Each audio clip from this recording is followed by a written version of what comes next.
Thank you for listening to Hustle and Heart. I'm your host, Edie Weintraub.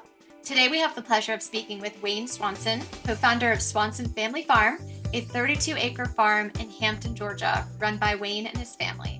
Wayne, thank you so much for being here. Thank you for having me. Absolutely. So I'm sure there are many who have not had an opportunity to come visit you in Hampton and would love to hear a little bit more about how this farm came to be. Sure, well, there's a lot to it. Plus, we're no longer in Hampton. We've moved. I got to update the website. It's stuff been moving so fast over these last 2.5 years. I have not touched the website, but it's all word of mouth. That makes for a good story too. It does. So how we started, I am the grandson of farmers. I was raised in the city, but my dad is one of 18. So, I didn't do summer camp. I didn't do vacations. If we went to vacation, we visited a cousin somewhere. So spending time on my grandparents' farm on weekends and summers, I just knew that just was something I always wanted to do. Had no idea what I was learning. I just thought that just was what it was. We called it farming. Now we call it a diverse subsistence or organic farm. And so over the years, I always wanted a bigger yard. So I was in corporate and just kept wanting to buy property with a bigger yard. And then I ended up with this 30-acre property that, to be honest with you, I was going to flip it. I was going to build some houses on it or something. And my dad comes down and he's like, man, you're doing these gardens and everything. Why don't we get some cows? I walked around this whole place. It's got fences. And literally, he and I sat in the driveway, leaning up against the F-150, and we found a guy that was not far away with some cows. I bought a cattle trailer, and that's how we began. That is literally the story. And you went to beef production or dairy production? Beef. But we got two beef. I started out thinking I could do everything. Most people that are new in the space, we just don't have a respect for the work or the science. So we just see people doing stuff. So you think, man, I can do all of that. And I went in, my first garden was like a 2-acre garden, which was crazy, ridiculous. It was a full-time job just maintaining the garden. And then it wasn't until a year after my dad came back for his annual visit. He said, man, we got to butcher one of these cows. And we find basically a deer cooler, and they butcher it for us. And I had steaks, and I was giving out steaks, and I'm so happy I never had product like that. My grandparents did stuff like that, but I never did. And so I'm giving out steaks, and within a week, I'm getting phone calls like, hey, you got any more of that? Or where'd you get that from? Or the number one call I would get was, if this was ground beef, what am I getting at the grocery store? And so that led me to kind of start thinking, well, maybe there's something to this. And I'm condensing years into it, but yeah, we did a spreadsheet one day. Never heard of the term grass-fed beef, never really heard the term organic, and I was charging everybody just $5 a pound. I didn't know. So what are you up to now? Now I'm only doing halves, wholes, and quarters. That's it. I don't have the time for the inventory stuff because of the consulting work is taken off. So it's wholes, halves, and quarters. Just-in-time operation. I don't want any product left in a freezer. As soon as I get it from the processor, I want it in your drive. We kind of do a white glove service where we unpack it for you, put it in your freezer, talk to you about the different cuts, have a little bit of a communication with you about our process while we're doing that, and just kind of love on the customer. I think the grocery store experience has left people a little bit dry. So we want to love on you because most people think farmers are nice people, and I want to prove that. I completely agree with you. You're putting a lot of love into your land, and obviously that then goes into your animals, and all that love then comes through in the quality of the meat. So walk us through what a half, like how long does a half a cow last, family of 4? Great question. I would say probably a year plus change. You're going to be excited if this is your first buy. So you're going to eat a bunch of burgers, a bunch of tacos, make lasagna and spaghetti that first couple of months. You're going to eat steaks, especially if you buy this time of year, you're going to grill a lot. So you'll go through it pretty quickly. But I'd say a year. And I also tell my clients, don't eat beef every day. Space it out. I know you're happy, I appreciate you and I want you as a repeat customer. I just don't need you next week. I need So you to space out. with that though, are you still gardening? Is there like vegetables or anything like that that can kind of tap on to, buying that half cow? So we do some value adds. So depending on which farm you're at and what they have there, if you buy a whole or half cow from us, you can get eggs from us anytime you want it. We're not going to charge you for eggs. And once a year, if you are a returning customer of either a half or a whole, then we're going to give you honey as well. Some honey there. And we keep bees not for the production of honey, but for the pollination on our clover and for our other, we call them herbs, but our other salad mix that we have in our pastures. Well, I mean, again, they're the way to keep everything kind of together. And I find that if I eat local honey, the tendency to get colds less or allergies, things like that. I encourage my kids to eat it all the time, especially local, because whatever's in that environment, you're getting hopefully those nutrients in advance and able to fight off whatever's coming your way. Yeah, Edie, we think about that in terms of beef as well. We want what's in the soil where you live to get into your body. I don't want to sell you. I had a buddy in Colorado. He called me. He's like, man, I think you're dodging me. Why won't you sell me product? And I was like, because you're in Colorado. You need to eat what's in the soil in Colorado. I said, let me find you a farmer like me in Colorado. And I made some phone calls and I found a really nice family farm. And I told them, I said, my friend lives in Colorado. He'd like to buy product from you all. Asked them some questions to make sure that they did what we did. And they were curious as to why I would do that. And I told them, I said, this isn't a place where we're going to be able to be the next big box store. You have to be okay with that. So I don't want to be a land baron. I don't want to be the only person that has this product. I want to be me, and I want to sell you my product, my version of this product. So my version isn't going to be for everybody. I'm aware of that. I'm okay with that. But if we are saying we're sustainable, I can't always have product. And I have to help other people because some people don't understand this, but there's so many mouths to feed. There's no way we can compete. No way. Just find your group of people, find your niche, and serve it.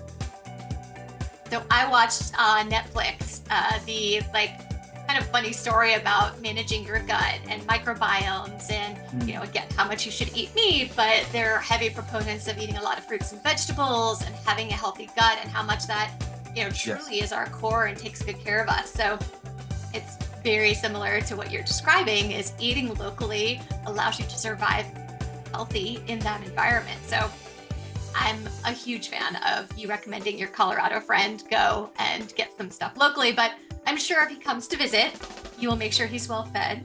Absolutely. I mean, this is one of my, there are 4 of us that went to college together. We all met freshman week. This is my kids call him uncle. This is a good friend. I just was like, man, no, if I believe these things I'm telling you, or if I believe these things I'm saying on podcasts or in these articles, then I got to live it. I can't say I'm gonna put some dry ice on this product and send it to you, but I'm over here telling everybody else I'm on the Leadership Council for Regenerate America and I'm speaking at panels. No, I have to live it. I got to live it. So tell us a little bit more about your consulting, where it's taken you, what you've learned, and how you're able to bring that back and put it into your dirt. Yeah. So, man, I made a lot of mistakes, right? I think you hear this story often. I went broke. I did things just not like my grandparents did it, because now I'm an American. I live here. And they tell us that we're supposed to do everything bigger, faster, and make more money. And what happens is you realize that you are basically raping the land for profit. And at some point she says, hey, stop. I said no. And after you don't listen, she's going to send the police to you her way. And it was a drought that messed me up, and hay went super expensive, and I had invested in a bunch of cows and couldn't feed them. So I ended up having to process or sell off or just prepare. So I made a bunch of mistakes, not just in that, in my husbandry, my handling, my selecting of animals. So what that led me to do, particularly during COVID, so many people were outside, and I had a pretty good Facebook following and did videos. so many people were outside and then taking their discretionary income and buying 3, 4, 5 acres or going back to their family land, that I started getting phone calls like, hey, how do I do this? And it was such a joy to help people. I realized I was probably doing it 3 days out the week, driving a couple hours somewhere to see somebody. And one day somebody paid me. And they happened to be the person I never knew what they did for a living, but they were a consultant. And they were like, man, I feel like I should pay you about $1,500 for this. And I was like, you want to pay me to tell you what I love? You're going to pay me to do something I would do for free. I would help you for free because I know you're serious and I know that you're going to take this information and use it. And he said, yeah. I said, okay. So they paid me.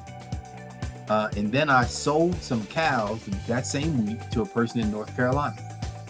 And he was like, can you bring them? And I said, yeah, I can bring them. So I sent him an invoice. And he calls me and says, hey, look, I'm in transportation. I can't let you charge me this little. Let me show you how to build this. And I was like, so he said, yeah, there's the time for you. There's your time. There's loading. There's inventory hauling. So now I'm being taught how to do this work. So I made some money and was like, wait a minute. I just made more money and I didn't process an animal. Now, everybody won't be able to do that because everybody doesn't have the background. I mean, let's say this correctly. Anybody can consult. I just happen to have some training in people management. I was a people leader before I left insurance. I was also a corporate trainer in that space. So when I'm talking to people about consulting, I say, well, find your y-axis, right? So on the left side, there's everything that God gifted us with. And when I look back, I was a kid who was gifted to be able to talk to and deal with animals. I can talk to the police dog and put him up. There's a cop in our neighborhood who had a police dog that would get out. I can put him up. Nobody else could. I could deal with cows and lizards, and I was that kid. So then I get this corporate training where I'm now being trained as a people leader, and I'm trained in sales, and I'm trained in corporate adult learning, train the trainer. So that was the natural progression for me to tie all that to agriculture. So with that being said, I'm not telling people that I just popped up one day and said, oh, I'm going to go be a consultant. No, my parents had me in public speaking, doing radio spots at KYW 1080, KYW News Radio 1060, in Philadelphia when I was in the 6th grade, coming from New Jersey. What a great skill. It pays dividends now. So, and I didn't understand, your parents see something in you and they were like, oh, you like to talk, huh? Okay, we're going to send you here. You go over here, learn how to talk professionally. So that led to opportunities for me to help people build their farm. And then I decided to get selected in who I worked for, because I had some people who I go help them and they turn the camera around and get right on Instagram or Facebook and be like, look what I did. And look how great I am. And you should buy service. Literally would say, hire me. And one person, I was like, I'm still here. He's like, you're not even going to acknowledge that I just did this? Or so as I got selected, I started to understand that there is also a market for what I have, plus the product. And then how I can scale my business is, instead of me buying more land, some of your payment was a percentage of your stocking density. So if you had enough space where we could stock 100 head, then my payment in lieu of some cash would be 25% of that stocking density. You're following Swanson Family Farm guidelines, which are natural. We're going to use a certain type of cow. So now I don't have to run around finding stuff. I've got it available, and now they're using it for their benefit. And when the number is up, I can pull the trailer down, load up, and find a butcher within an hour or two of that farm and get that product butchered there. So when you call and say, or talk to me, say, Wayne, we want a cow, one of the first things I ask is, where are you? I need to find a farm close to me that I can use. So what that did then led to, I had already been appointed by a local commissioner, so I got to spend some time in politics. Got really good in local politics, understanding how the counties move. I added that piece into the consulting, so when people call me to buy a farm, particularly if I go out of state to look at, the first thing I do is not go to the land. First thing that I do is go to the county courthouse, the city courthouse. I want to know what the future land use maps are. I want to know what the local commissioner thinks about agriculture. I want to know what planning and zoning has to say about agriculture. I want to know if there's a moratorium or a prohibition on tiny houses or Airbnb, because now I'm trying to build revenue for the farm. Gone are the days where we can just have a single crop and that's it. Those days are gone. No, but I appreciate that, because I think, unfortunately, we've been, growing in food production in the States, but we're monocrop culture, right? Like, there's so many ways to use corn, and we don't even have a nutrient-dense corn. I was in Colombia last summer, and just eating a corn on like the side of the street that was just grilled with a little bit of salt, and the kernels were massive, and they had so much like density and fiber, and just tasted completely different from the sweet corn that we mass produce. So I applaud that we're not, monoculture. I feel like there's so much to learn from biodiversity, that I'm sure, you see the ripple effects from that across the farms you've been working on. Yes. And also it's, when you work with small farms, it's just a more nutrient dense product because they can do more with less. And that's what I want them to do. I train people to win their zip code. I want you to win here first. If you can win your local community will become advocates for you. But also I want people to understand that this is not a get rich quick scheme. It just doesn't work that way. There'll be some people that may get attention. There's always an outlier, right? That ain't gonna happen for everybody else. You're gonna need to know this work, and you don't get to learn this work in one season. It's not possible. So if you don't have a plan for 5 years, like I had a couple and they were like, we're both leaving work. And I said, no. I said, this is the hurt business. Somebody needs to keep the health insurance, because you're new at this. There's going to be a strained back, a broken finger, there's going to be broken knuckles, broken fingers. And that's the stuff most of us don't even go to the doctor for anymore. We keep a splint in the house, and you get that fixed up, you keep moving. And, very rarely, I haven't gotten stitches in a while, but I've kind of learned how to navigate and not get my stuff tore up. But somebody needs health insurance. If both of you leave and you accidentally pull a muscle in your back and you're the farm hand, your farm shuts down. So there has to be a plan. And that's what we do. That's what we help people in the consulting. We help people do that, and we still sell product, and we still speak and do all those other things. Where has your consulting and travels taken you? Do you mostly just do the Southeast, or do you go beyond? No, I go beyond. So in this last year, I did a stint with the National Wildlife Federation as an outreach specialist. And that really took me out west, made some relationships out west that I maintained. In the last quarter, I think I've been to DC, New Jersey, Florida, South Carolina, all over Georgia, Alabama, Tennessee, supposed to be going to upstate New York, and I think that's it. So I'm curious, how does Georgia perform in terms of agriculture compared to some of these other markets you've traveled to? Well, Georgia's a little different because of Atlanta and because of how it's built. So Atlanta is like the hub on the spoke, for the wheel for the state. Whether the people outside of Atlanta like that or not, it just is what it is. So the money that comes, and because it's a compared to, once you travel, you realize Georgia's a somewhat smaller state. When you go out west, or you go to like New York, Georgia's a typical East Coast. It's a pretty small state. It's big for East Coast, but on the terms of the country, it's small. So what it does is it allows people to move from rural Georgia into the city, but still keep their land in rural Georgia. So now people are turning around, starting to figure out how to turn a profit. And right now, it's mostly agritourism, which is fine. But I ask people to kind of figure out how to get a small product that they can turn into a value-added product. Because what people don't know is the rules for that. You don't have to grow 100% of what you're going to put in, say, your cobbler. You're going to make a cobbler dish, or you're going to make strawberry jam. You don't have to grow all of it.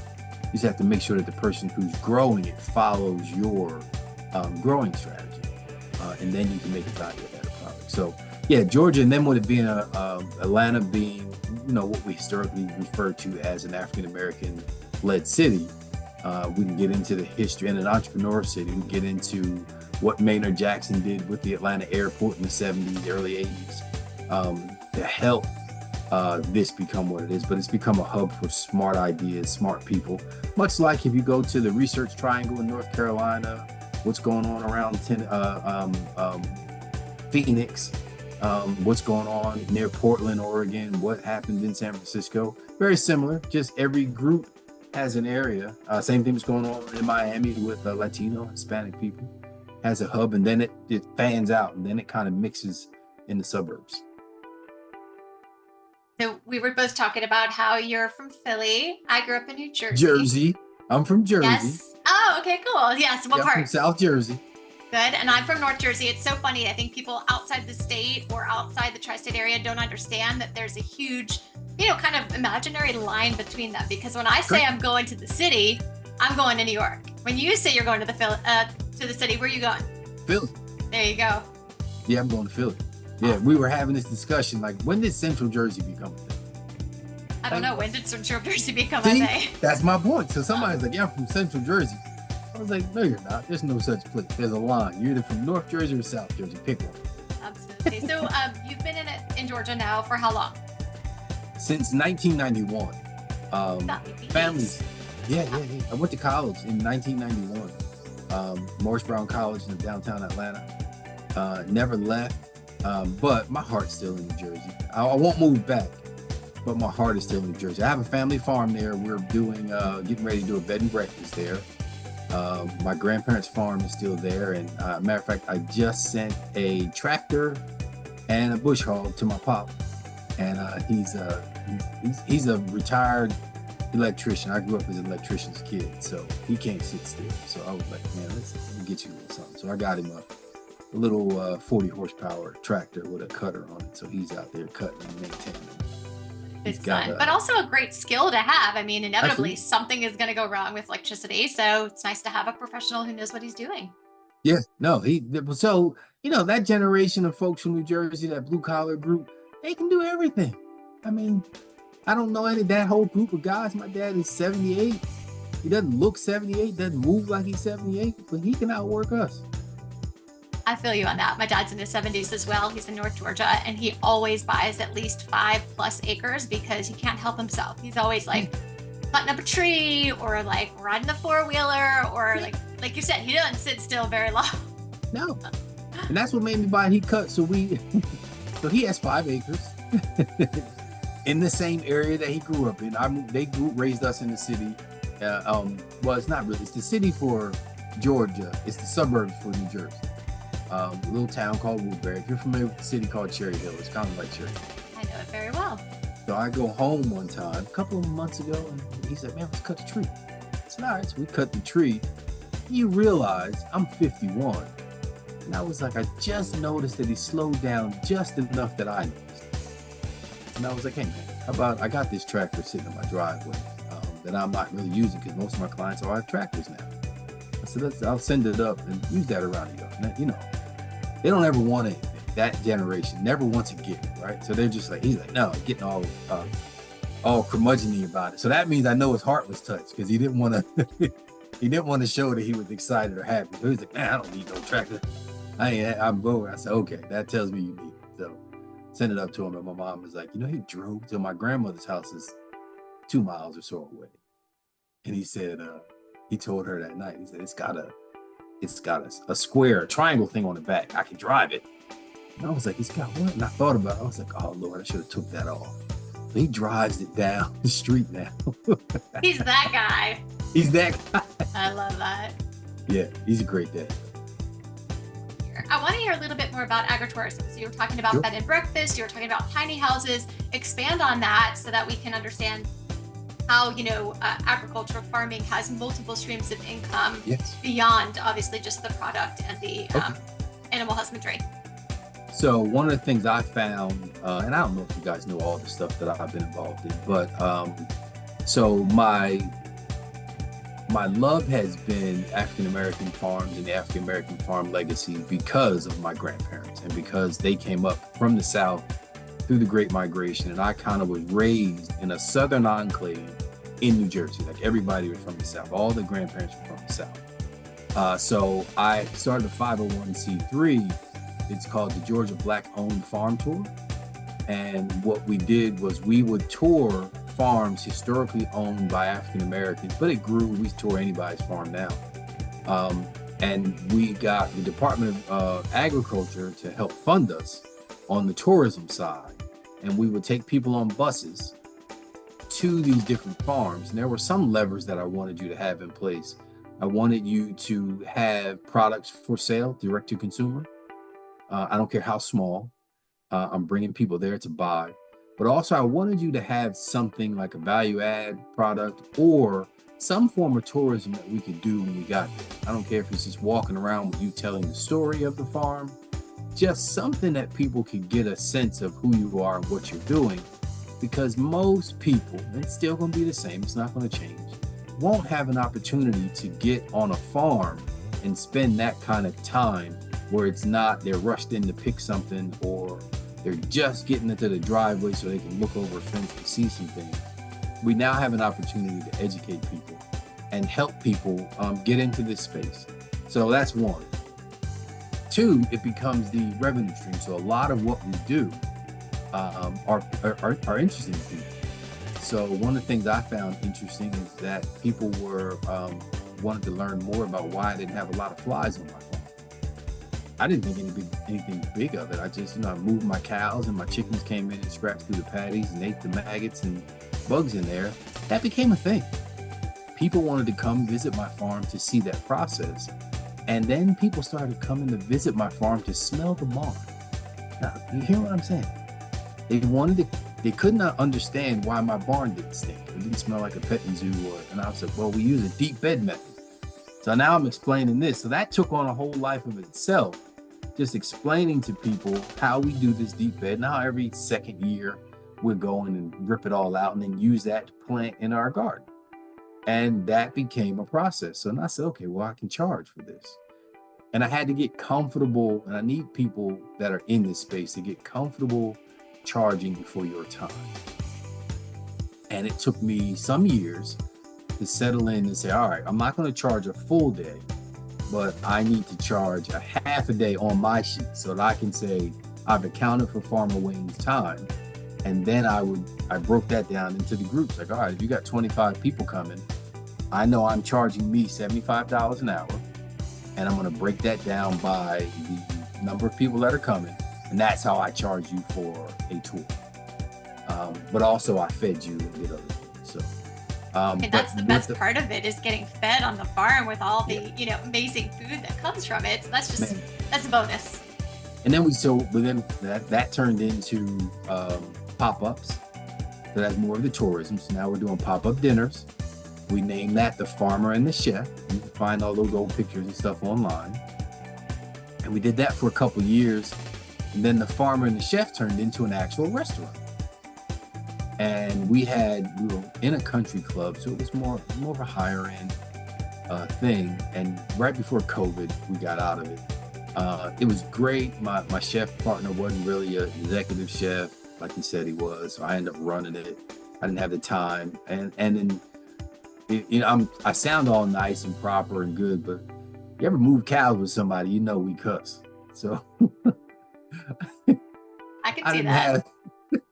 I don't think I had the temperament to be, to hear people complain about an onion being undercooked or overcooked when there's people starving, I'm raising food. I'm like, you know how long it took us to grow this, or you know how long it took 2 years to grow this cow, and you don't complain.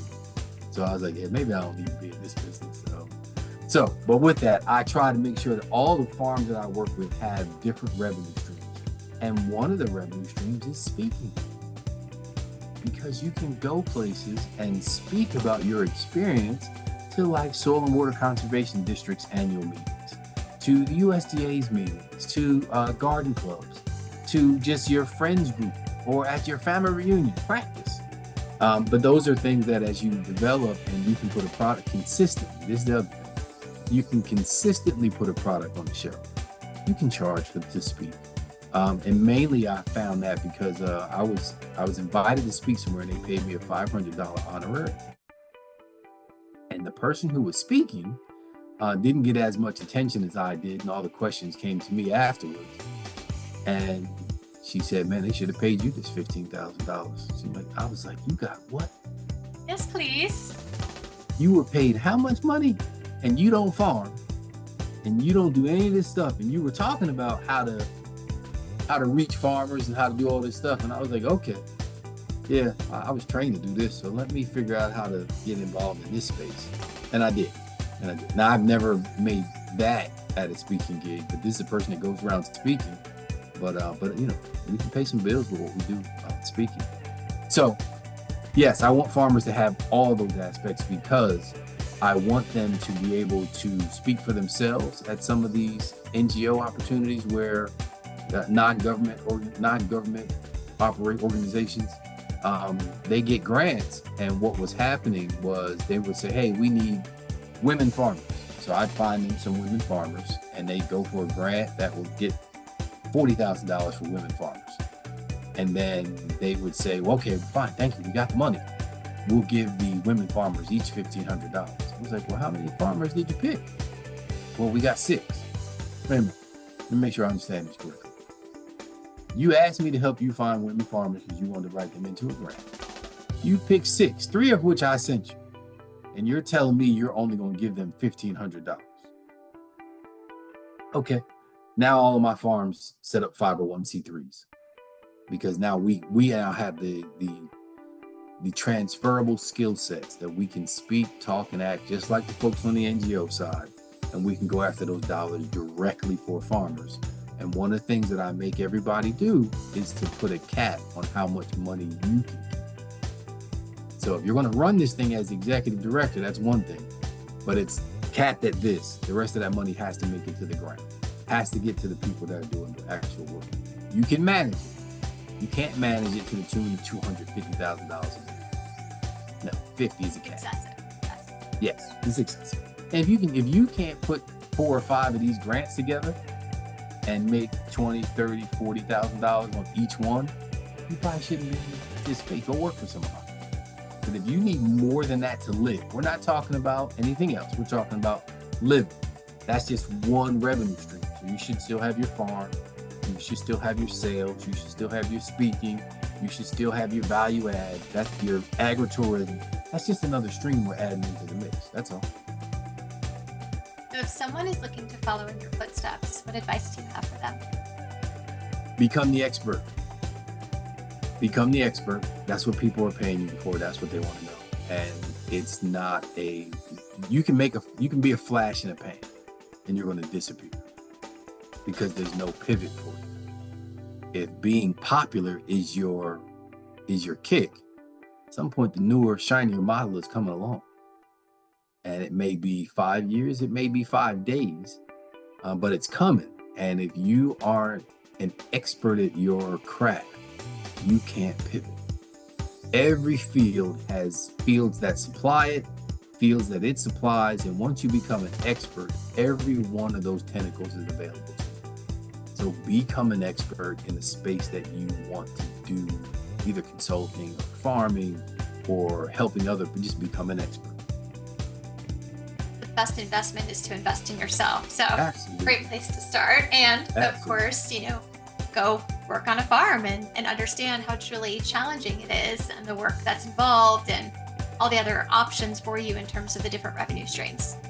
I don't even want them to work on a farm first. I want to know what your house looks like. Do you have Do you have an edible garden? I want to know what if you live in an apartment, I want to know what your balcony looks like. Is it bare?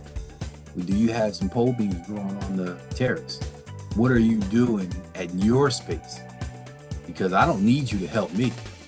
I need you to be the best version of you so that you can help us.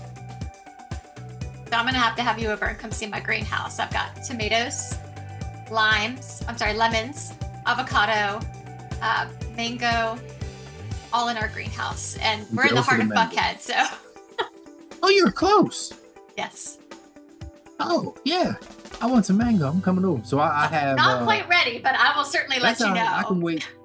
I have pawpaw trees, pear tree, apple trees. I have what I call a nibble garden, and I have Concord grapes, plus muscadines everywhere. We're in Georgia. But I've got blueberries, strawberries as an understory with basil and fennel as an understory for them. Fig tree and everybody's crazy about rosemary, so I got rosemary everywhere, so I love it. But that's my I call it the nibble garden. Every day I come home and pick 4 or 5 dinner party at your place. It sounds like you've got just the plethora of we got dessert, we got snacks, we've got again the meat from the farm. Yeah. So I gotta ask you a question. The consultant in me won't let this slide. Did you get your greenhouse through the EQIP program through NRCS? So, no, I don't believe so. My husband wrote his master's thesis on vertical hydroponics and bringing food closer to the people. And so we just had the greenhouse built, I think a year and a half ago.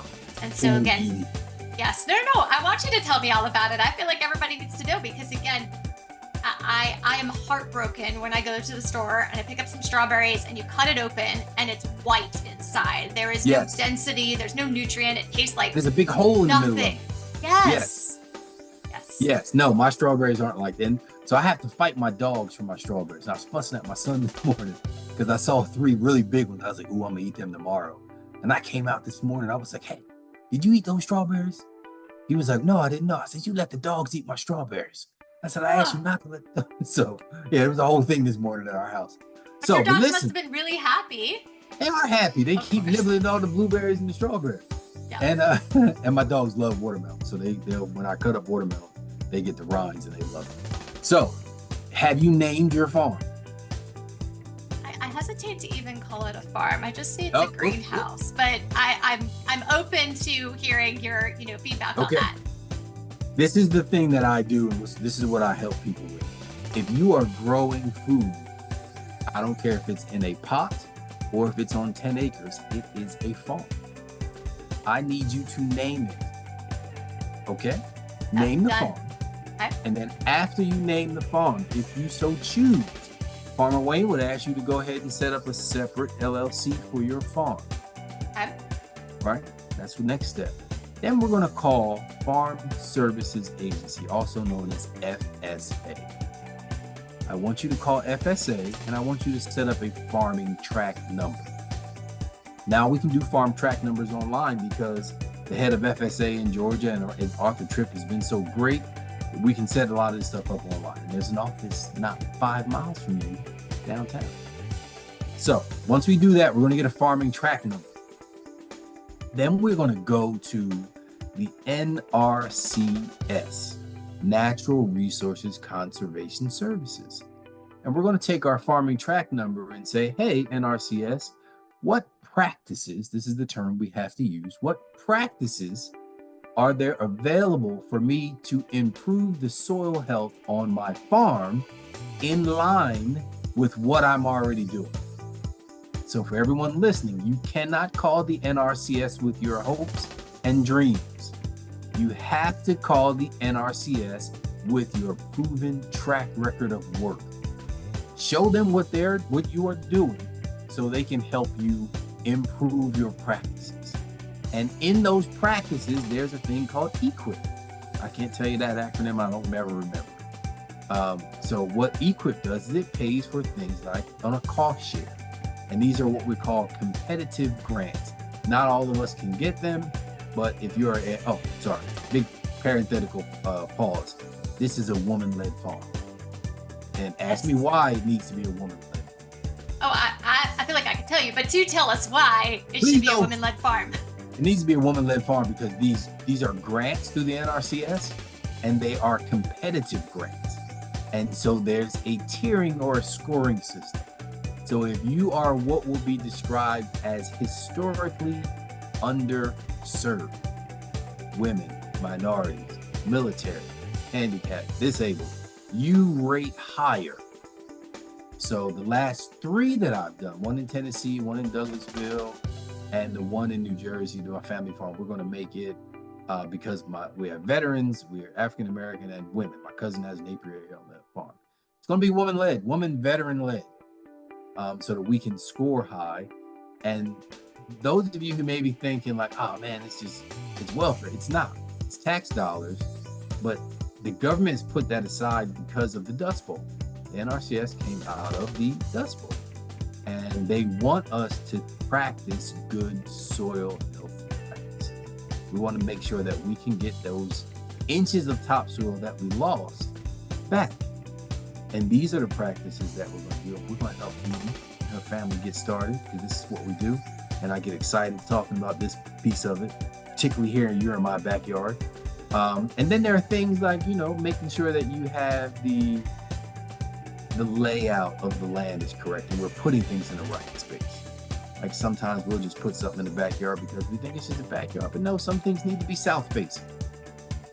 Make sure they get the most sunlight. Some things need to be on what we call the leeward side of the house, so that they're not getting a bunch of wind, or that there's a windbreak that we make out of fruit trees. And then we'll have some understory stuff, some smaller things that will stop the undercurrent of wind from blowing other things down. So Mother Nature has already given us the prescription. It's just we forgot. The natives had shown us all this stuff, and we knew all this stuff in old countries, and we forgot it when we came to the States.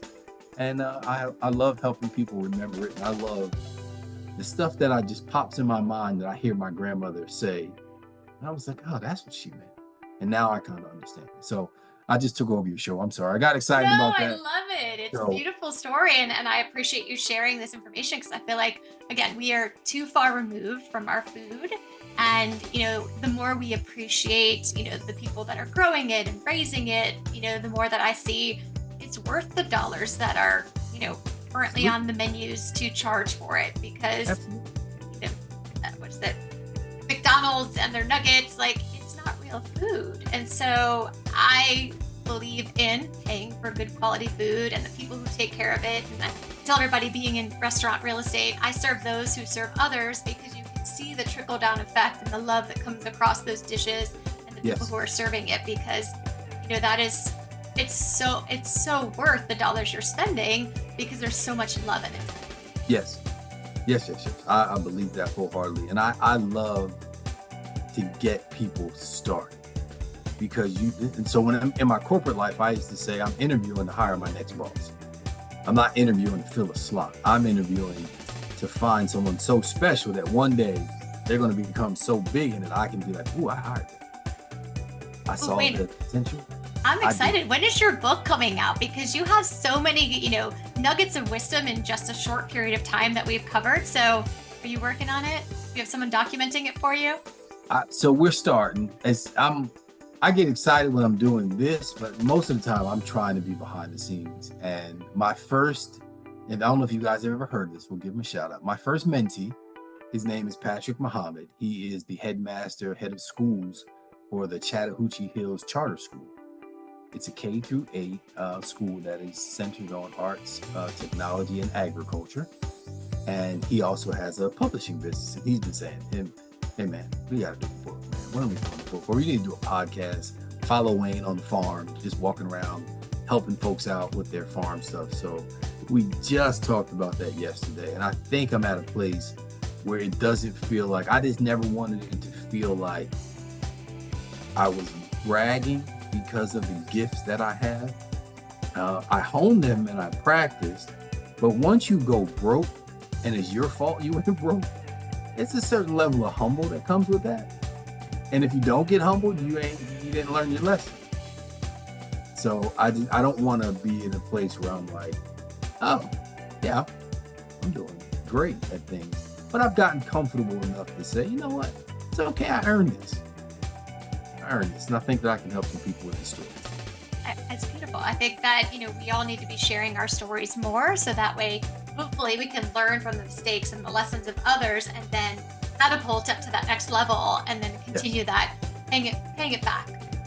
And so I tell one of my clients who he's pretty well-known person, and he wants to do the opposite.